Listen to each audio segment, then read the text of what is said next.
अस्सलामु अलैकुम वरहमतुल्लाहि वबरकातुहु।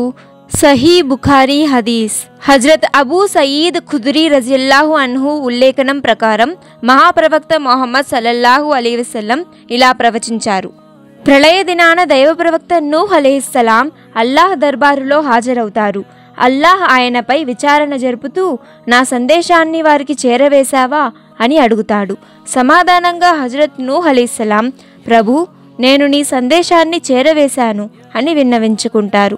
అప్పుడు అల్లాహ్ ఆ ప్రవక్త అనుచరులను ఉద్దేశించి చెప్పండి, నూహ్ ప్రవక్త నా సందేశాన్ని మీ వరకు చేరవేశాడా అని అడుగుతాడు.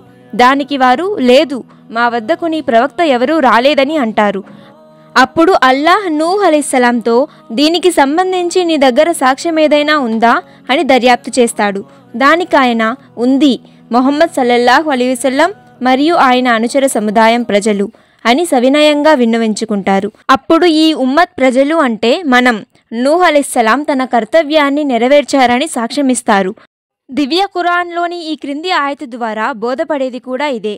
ఈ విధంగా మేము మిమ్మల్ని ఒక మధ్యస్థ సమాజంగా చేశాము.